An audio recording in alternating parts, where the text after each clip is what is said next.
మొన్న నైట్ జరిగిన దాడుల్లో మన పాకిస్తాన్ ఉగ్రవాద సంస్థల మీద మన ఇండియన్ ఆర్మీ కానివ్వండి, ఇండియన్ డిఫెన్స్ కానివ్వండి, ఏదైనా కానివ్వండి ఫుల్ ఫ్లెడ్జ్డ్గా దాన్ని సక్సెస్ఫుల్గా 9 స్థావరాల మీద దాడి చేయడం అనేది యావత్ భారతదేశం మొత్తం దీన్ని హర్షం వ్యక్తం చేయాలి.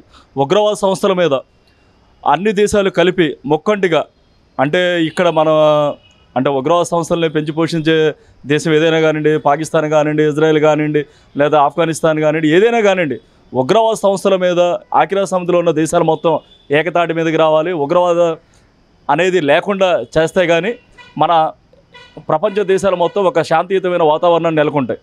ఎందుకనంటే డెవలప్మెంట్ జరుగుతున్న దేశాల మీద ఉగ్రవాద సంస్థలు రావడం, అలాగే రీసెంట్గా 23 మందిని ఇండియాలో వాళ్ళ మీద బలగొనడం, 28 మంది మీద బలగొనడం అన్నది చాలా దారుణాతి విషయం. ఎందుకంటే దాన్ని కూడా ఒక రకమైన చిత్రీకరించి చెప్పడం, మీరు హిందువులా లేదంటే కనుక ఇంకో కమ్యూనిటీనా అని అడిగి దాడులు చేయడం అన్నది, అది మీడియా చూపించడం అన్నది చాలా దౌర్భాగ్యమైన సిచ్యువేషన్గా మేము భావిస్తున్నాము. ఎందుకంటే దాడులు చేయడానికి వచ్చినప్పుడు ఎవడైనా కానివ్వండి డైరెక్ట్గా దాడులు చేస్తాడు. దీన్ని కూడా ఈ దాడులు కూడా కొంతమంది వాళ్ళ స్వార్థ రాజకీయాల కోసం ఉపయోగించుకుంటున్నారు. సో అలాంటిది ఏమీ కాకుండా పాకిస్తాన్ మీద దాడిని యావత్ అన్ని ఐక్యరాజ్య సమితిలో ఉన్న దేశాలు మొత్తం కూడగట్టుకొని ఉగ్రవాద సంస్థలు ఎక్కడైతే ఉన్నాయో, ఏ దేశంలో అయితే ఉగ్రవాద సంస్థలు అన్నది ఉన్నాయో వాటిలన్నింటినీ మట్టుబడితే కానీ ఈ ప్రపంచ దేశాల ఐక్యత వర్ధిల్లిద్దని మా ఉద్దేశం.